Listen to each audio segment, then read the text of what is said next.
Hey folks, Doug Blake with Body Design University. And in this video, I want to talk to you about the glycemic index and the glycemic load. Now, I had a student ask me to give an explanation. Now, without going into the geeky explanation, the science of blood glucose or blood sugar regulation and metabolism, just want to give you an easy way to understand the difference between the two. So that's number one.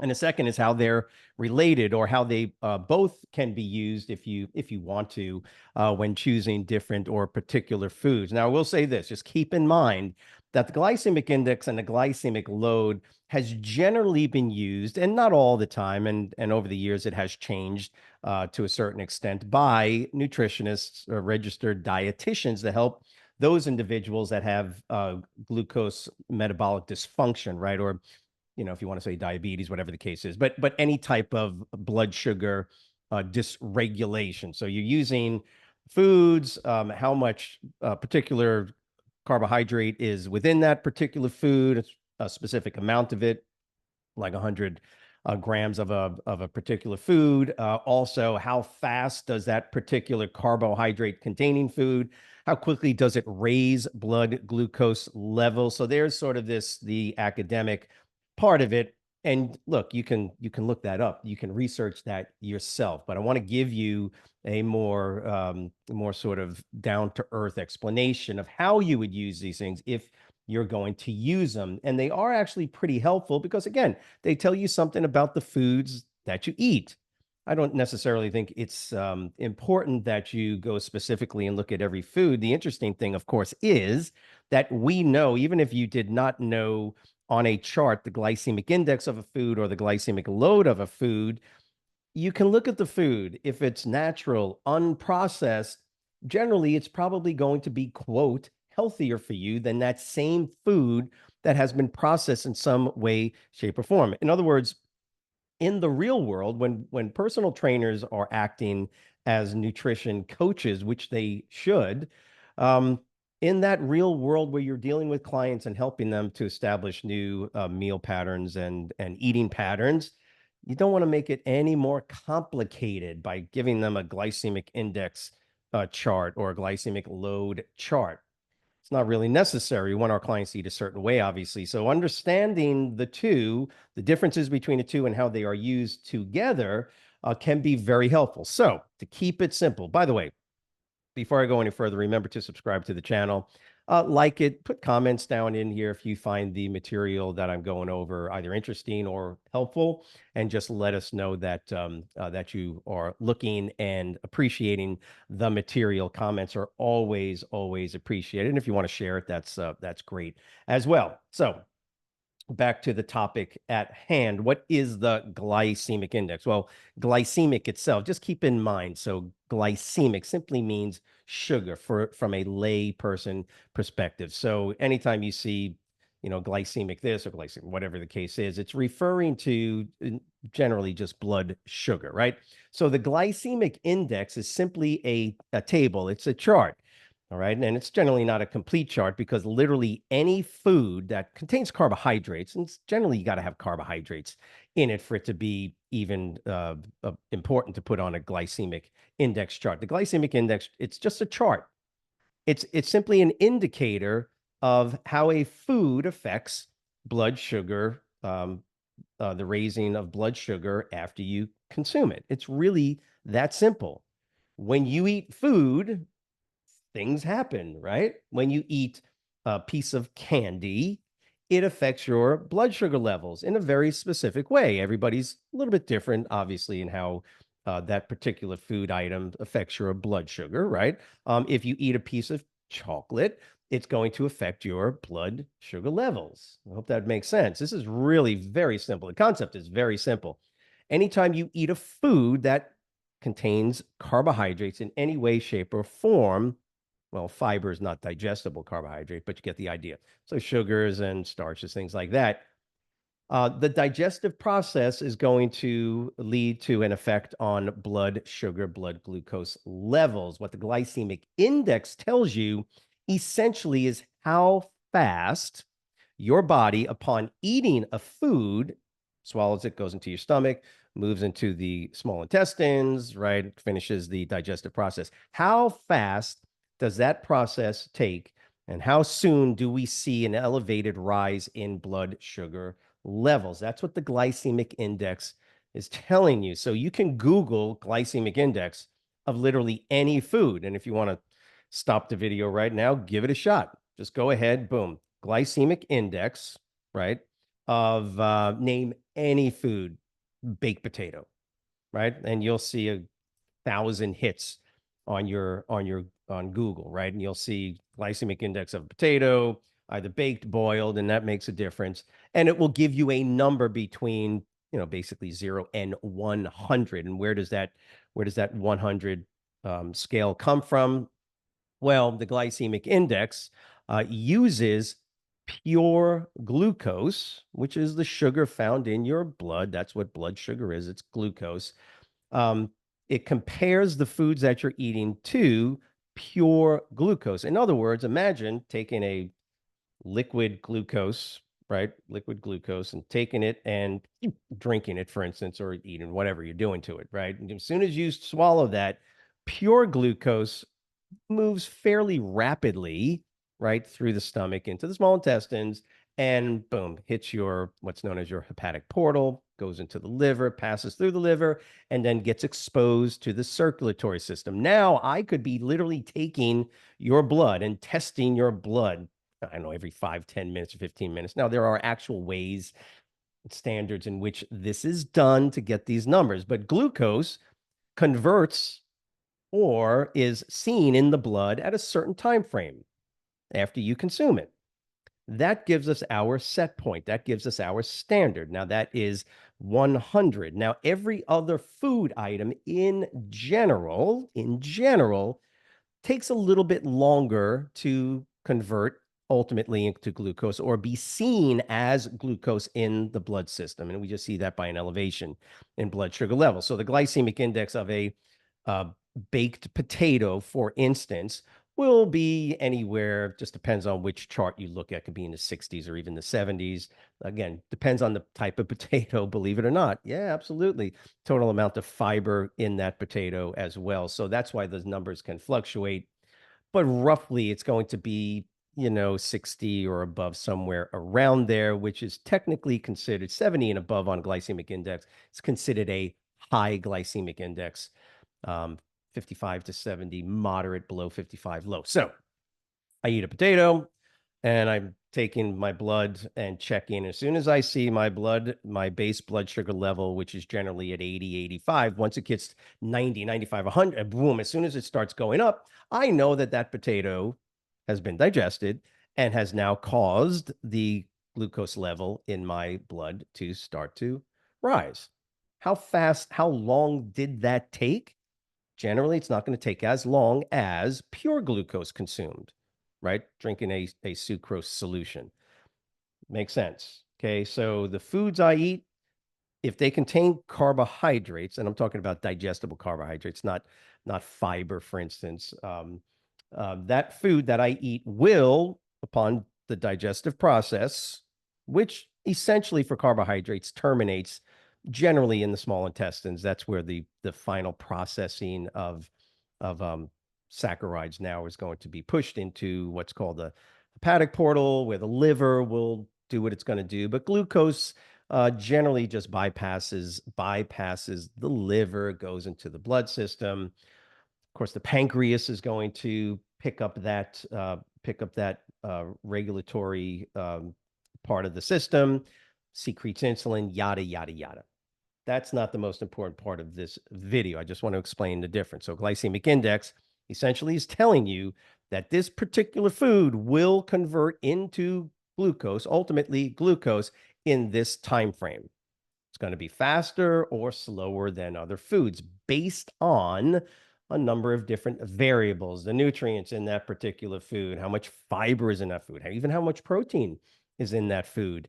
And so that's your glycemic index. And so it tells you that if I eat this, I'm going to get a quote spike. Doesn't have to be a spike, but any change, nominal change in blood sugar levels that we can correlate with the particular food making its way ultimately into the blood system as glucose. Make sense? Glycemic index, it's a chart. It gives you foods. The charts that are out there generally are just telling you a couple of different foods. Ultimately, you can Google a particular food. Do it with any food, by the way. Like I say, do it with any food. And some researcher has done a glycemic index test on that particular carbohydrate containing food. So the glycemic index tells us about how fast, if it converts faster into glucose, it's higher on that 0 to 100 scale. If it doesn't convert into glucose quickly, then it's going to be lower on the scale. Do yourself a big favor, get a good idea of the types of foods that are on the high end and those that are on the moderate and low end. Before I move on to glycemic load, please, please, please do not call a food good or bad based on glycemic index. A huge mistake. Okay. It's bad or good based on other variables. Okay. As a personal trainer, please don't use words that have no context to them. Food is not bad and the food's not good just because of one variable. It's glycemic index. Watermelon is the classic example, right, of why you should never call high glycemic index foods bad and low glycemic index foods good. Okay. Do yourself a big favor. Go ahead and Google and you'll see. Watermelon, for instance, converts into glucose very quickly in your blood system. It's pretty high on the glycemic index. Watermelon. Um, Please, watermelon is not bad for you, folks. It's not. In fact, I would say watermelon is probably one of the better uh, foods or fruits that you can consume on a regular basis, depending on your nutrition plan. But yeah, get the idea. That's the one thing about these two terms, glycemic index and load, that you got to be really careful about. Okay, again, um, peanut butter, is it good for you? I don't know. It's very high in fat. So if you're eating a low fat diet, peanut butter is not good. Yet it is significantly low on the glycemic index because the criteria that's being used does not determine what the worth, good or bad, of a particular food. All right, enough about that. Get off my soapbox with that. Now, what's the difference then? What's glycemic load? Now, the glycemic index, like I just said, it tells us something about foods. Okay. But again, we have discrepancies with foods that are natural, whole, natural, that might convert into sugar fairly rapidly, right? Like watermelon. And then other foods that really are not good. Potato chips, for instance, right? Don't be eating potato chips, folks, but they contain a lot of fat. And they're not even food, right? And so they're going to be much lower on the glycemic index because there's nothing really left in them after you fried them down to nothing but a lot of residual fat. Okay, so glycemic index tells us something, and okay, that's good. I appreciate knowing that a boiled potato with the skin has a lower glycemic index than a baked potato without the skin, just as a for instance, right? Because the method of cooking changes the ability of that food to get converted into glucose. So this is why the glycemic load was basically created, right? To give us a more complete picture of carbohydrate containing foods. Glycemic index is an incomplete picture as to the quality, I guess you'd want to say, not the worth, but the quality of a particular carbohydrate containing food. And so what the glycemic load does is the easiest way to think of it is that it gives you a better understanding of the concentration of digestible carbohydrates in a predetermined sample size of that particular food. Usually it's 100 grams normally when you're doing research and testing. So listen to what I just said. How fast does this food convert into sugar because of the type of carbohydrates, the type of food, the way it's cooked? Now we can complete the picture of this food by saying, but yet, how much actual carbohydrate converting into glucose is there? Let's use the watermelon again. Okay, the watermelon converts pretty quick. I mean, watermelons are, high sugar content, both fructose and sucrose, glucose. Okay, so it has you know a high conversion rate. But how much actual sugar is in a watermelon? It's called a watermelon for a reason, right? Because it contains a lot of water, not a whole lot of digestible carbohydrates. And so the picture we develop from looking at a watermelon becomes more complete when we say it's really low on the glycemic load. In other words, has a very low concentration in a sample of watermelon. There's a whole lot of water, some vitamins and minerals, not a ton, by the way, and some sugar and some sugars, right? And that's what so if I eat that water, is it bad? No, no, I'd have to eat an entire watermelon to get almost the equivalent available carbohydrate conversion into glucose as like a potato. I'd have to eat like a whole watermelon. That's sort of the correlation here. So glycemic index, how fast does sugar get, um, or does carbohydrate get converted into the sugars that will show up as glucose in the blood system? And then a more complete picture of the food that then tells us, well, not only do you have this type of carbohydrate, but more importantly, how much is in that particular sample? And so the way we determine glycemic load is we look at the total amount of carbohydrates in that food and compare it to its glycemic index.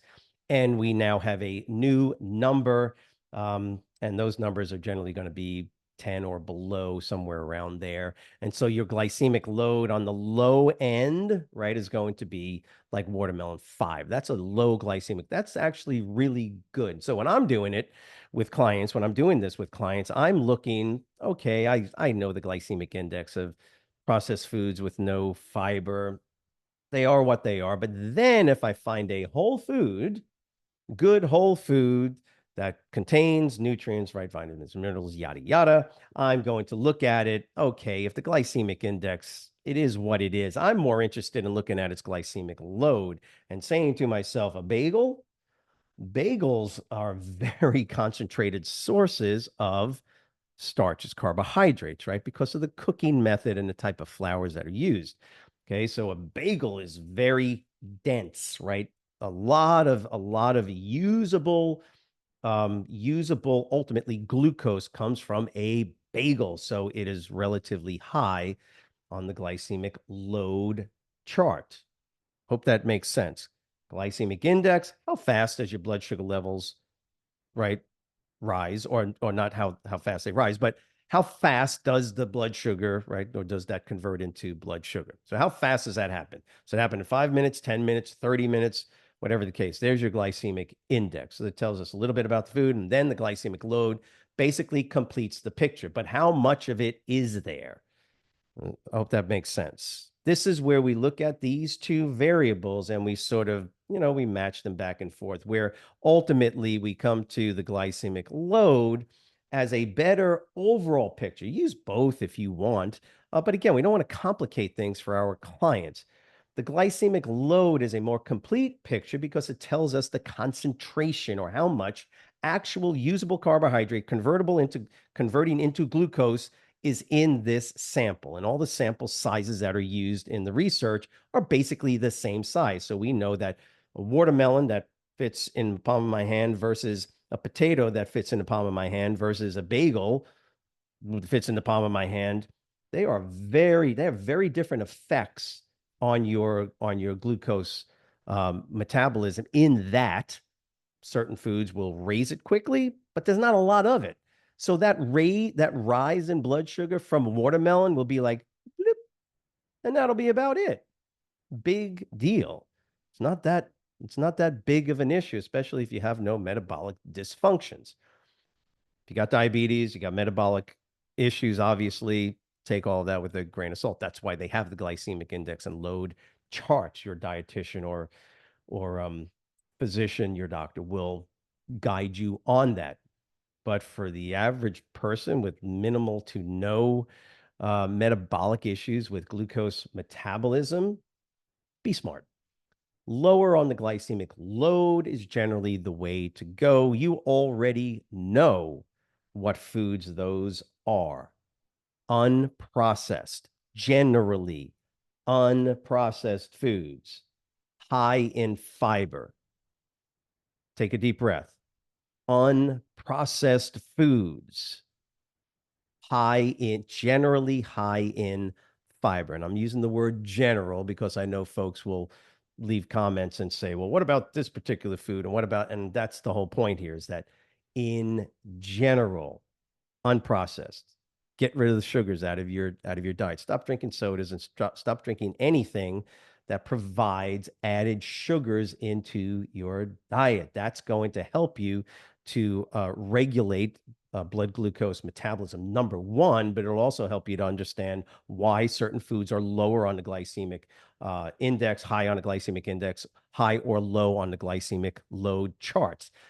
Generally, what you can do is Google it, a glycemic index load and chart, combine them together, and you will see foods that are both low on the glycemic index, low on the glycemic load category, and all of those variations in between. So I hope this all makes sense because glycemic index, glycemic load is definitely a point of conversation, right? And can be a point of confusion and getting way too complicated and geeky for some people. But I'll go back and end with this: unprocessed foods, unprocessed foods, sugars. And we're talking about consistently, folks, obviously used sparingly once a week, whatever the case is, if you're having a cheat meal, just as a for instance. But when the vast majority of your nutrition, of your food consumption, minimizes or eliminates highly processed foods and added processed